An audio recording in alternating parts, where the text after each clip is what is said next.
bà paខ្ញុំរកឃើញអ្នកកំពុងព្យាយាមប្រើការរៀបការជាឧបករណ៍នយោបាយការវិនិយោគផ្អែកលើរឿងនោះជាអនុវិទ្យាល័យខ្ញុំឆ្ងល់ថាតើម្ចាស់ភាគហ៊ុនរបស់អ្នកគិតយ៉ាងណា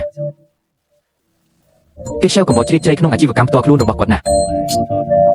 ឥឡូវនេះពួកគេមានភាពក្លាហានក្នុងការព្រួយបារម្ភខ្លួនឯងជាមួយនឹងការរៀបចំបុណ្យសពរបស់យើងវាហាក់ដូចជាទុនខ្សោយនឹងឈឺគ្រាន់តែជានេះប្រហែលជាគ្រាន់តែជាលេសមួយដែលមិនត្រូវបានមនុស្សទូទៅឲ្យតម្លៃតែរាងកាយរបស់ខ្ញុំយ៉ាងម៉េចដែរលោកឃីវអ្នកបានបារម្ភហើយខ្ញុំដឹងពីអ្វីដែលអ្នកត្រូវការខ្ញុំក៏សង្ឃឹមថាអ្នកយល់ពីអ្វីដែលខ្ញុំចង់បានហាប្រាប់មកថាចង់បានអីពេលគេញៀគឺជារបស់ខ្ញុំឥឡូវនេះសូម្បីតែសាច់ញាតិជិតស្និទ្ធបំផុតក៏មិនត្រូវបានអនុញ្ញាតឲ្យធ្វើបាបគាត់បន្តិចដែរលោកបៃខ្ញុំមិនចង់ឲ្យរឿងនេះកើតឡើងទៀតទេ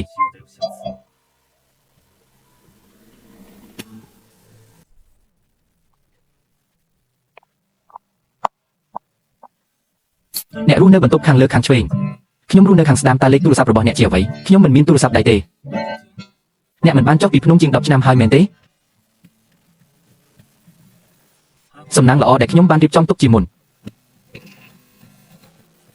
លេខរបស់ខ្ញុំគឺនៅក្នុងនោះចុចក្របចុចនេះគូនេះតើនេះត្រឹមត្រូវទេ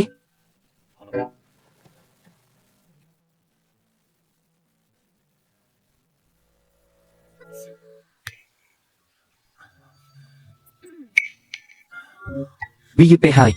ខ្ញុំនឹងគេងឥឡូវនេះខ្ញុំងុយដេកពេកទៅដេក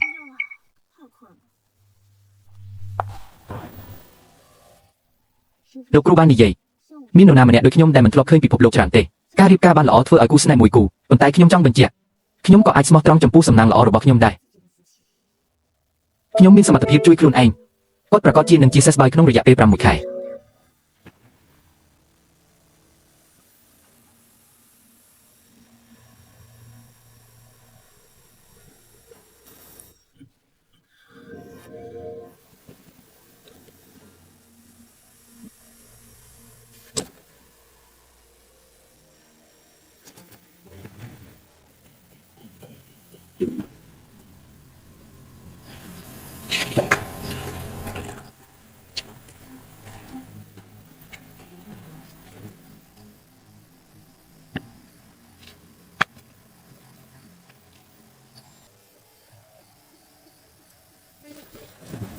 តើអ្នកដើរដោយរបៀបណា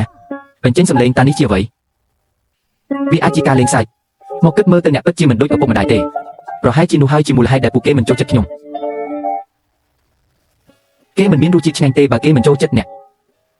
អូត្រូវហើយតើអ្នកបានឃើញស្រារបស់ខ្ញុំទេខ្ញុំបានបោះវាចោលទាំងអស់នោះជាបណ្ដុំនៃស្រាល្អដែលខ្ញុំបានប្រមូលមកពីទូទាំងពិភពលោកសូម្បីតែស្រាដែលល្អបំផុតក៏មិនគួរញ៉ាំលើដែរការផឹកស្រាដើម្បីបំបត្តិការជឿចាប់និងពន្លឿនការស្លាប់របស់អ្នកសេចក្តីស្លាប់នាំមកនូវការរំដោះនោះនឹងមិនមែនជាការចរចាសម្រាប់មនុស្សអាក្រក់ដែលបំពោលអ្នកនោះទេមិនអាចប្រាប់បានទេអ្នកប្រកាសថាថ្មិញរបស់អ្នកនឹងបាក់ដូច្នេះកុំមានចិត្តនេះអាក្រក់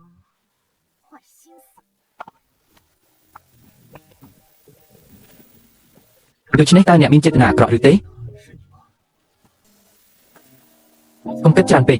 ខ្ញុំគ្រាន់តែជួយអ្នកបន្ទប់ស្កាត់ Meridian របស់អ្នកជាការព្យាបាលបន្ថែមការជិះចាប់បង្ហាញពីការស្ទះជំងឺរបស់អ្នកត្រូវបានពន្យាពេលយូរពេកវានឹងមានភាពមិនស្រួលខ្លះនៅដំណាក់កាលដំបូងនៃការព្យាបាលទេកុំបង្ខំខ្លួនឯងឲ្យស៊ូទ្រាំនឹងការជិះចាប់គ្រាន់តែនិយាយមិនអីទេអាយុជួយខ្ញុំផង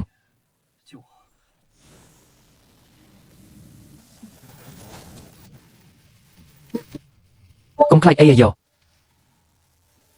ដេកឲ្យស្ងៀមកុំធ្វើចលនាយកចេញបន្ទាប់ពីកន្លះម៉ោងហេតុអ្វីបានជាអ្នកខឹងតើអ្នកមិនចូលចិត្តឲ្យខ្ញុំហៅអ្នកថាអីទេមានតែមិត្តភក្តិជិតស្និទ្ធនិងក្រុមគ្រួសារអាចហៅខ្ញុំថាអីមិនអីទេតោះយឺតពេលបងប្រុសខ្ញុំថាប្រយ័ត្នបរោះចុះភ្នំប៉ុន្តែគាត់ថាដូចជាវាគួរឲ្យស្រឡាញ់ណាស់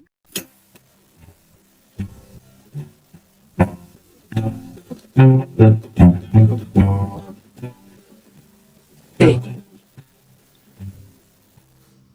ខ្ញុំភ្ញាក់ឡើងខ្ញុំបានដេកលក់កាលពីម្សិលមិញហេតុអ្វីបានជាអ្នកមិនហៅខ្ញុំមិនដាស់អ្នកទេព្រោះអ្នកគេងលក់ស្រួលខ្ញុំមិនបានគេងលក់ស្រួលនេះយូរមកហើយនេះបង្ហាញថាការព្យាបាលរបស់ខ្ញុំមានប្រសិទ្ធភាពខ្ញុំបានមើលអ្នកពេញមួយយប់តើអ្នកធ្លាប់មានប្រតិកម្មមិនល្អទេអ្នកបានធ្វើការលំបាកវាជាការងាររបស់អ្នកប៉ុន្តែតើអ្នកបានធំក្លិនអ្វីទេស៊ុបរបស់ខ្ញុំនឹងឆេះ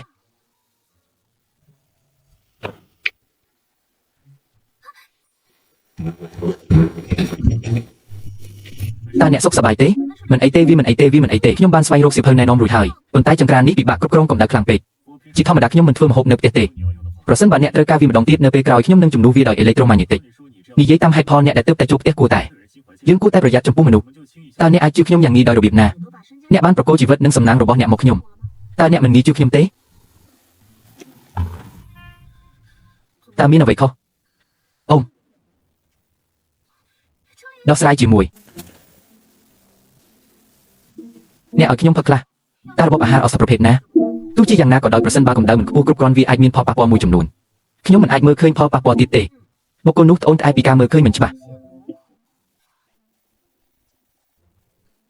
ពេលខេងយកតើវាពិតជាអាចទៅរួចទេក្នុងការប្រាប់ខ្ញុំជាជ្រូកគេណេកុំភ័យអីនេះគ្រាន់តែជាការចាប់ផ្ដើមប៉ុណ្ណោះខ្ញុំនឹងចេញវិជ្ជាបញ្ជាឲ្យអ្នកភ្លាមវានឹងប្រសើរឡើងក្នុងពេលឆាប់វានឹងបានប្រសើរឡើងក្នុងពេលឆាប់វានឹងប្រសើរឡើងក្នុងពេលឆាប់នេះអ្នកនឹងកាន់តែប្រសើរអ៊ំខ្ញុំសុំទោស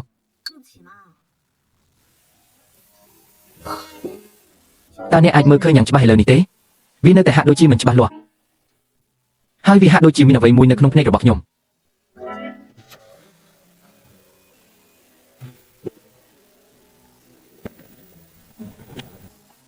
វានឹងមិនធ្វើឲ្យត្រូវបានគេបញ្ឆោតយ៉ាងងាយស្រួលនៅទីនេះ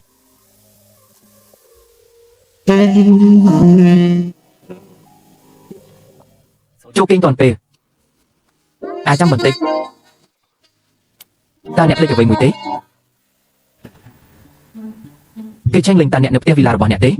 ពួកគេថែមទាំងបានដាក់ខ្ញុំក្នុងបញ្ជីខ្មៅហើយធ្វើឲ្យសន្តិសុខបើកទ្វារតើខ្ញុំរវល់ជាមួយអ្វីបើគ្មានអ្វីទៀតទេជោគជួលហើយកុំទៅតើសំឡេងនោះជាអ្វីតើវាអាចជាអ្វីទៀតធ្វើលំហាត់ពេលព្រឹកលំហាត់ពេលព្រឹក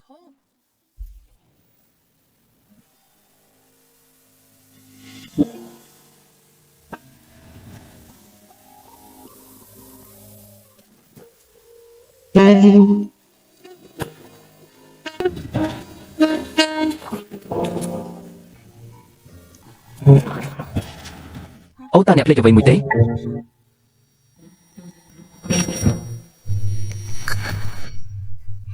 ភ្លេចដកដោតឈួតតើវាអាចជាអ្វីទៀតធ្វើលំហាត់ពេលព្រឹក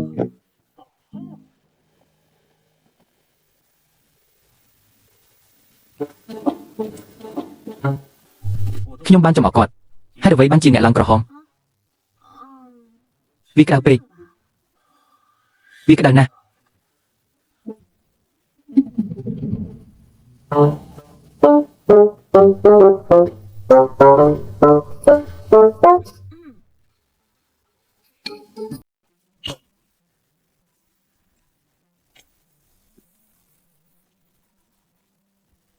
ថ្ងៃនេះខ្ញុំត្រូវទៅក្រុមហ៊ុនតើអ្នកសុខសប្បាយទេនៅផ្ទះដោយខ្លួនឯងជាការពិតណាស់គ្មានបញ្ហាទេទោះយ៉ាងណាក៏ដោយខ្ញុំអាចរកឃើញអ្វីដែលខ្ញុំមិនដឹងកុំប៉ះក្បាលមនុស្សចម្លែកនៅពេលអ្នកបើកទ្វារនៅផ្ទះជើមិនលូតលាស់មេរៀនទេប្រយ័ត្ននៅកន្លែងធ្វើការពេលខេងយាបានបើកទ្វារខ្ញុំដឹងថាអ្នកនៅផ្ទះហើយបើកទ្វារហេតុអ្វីបានជាគាត់នៅទីនេះបើកទ្វារ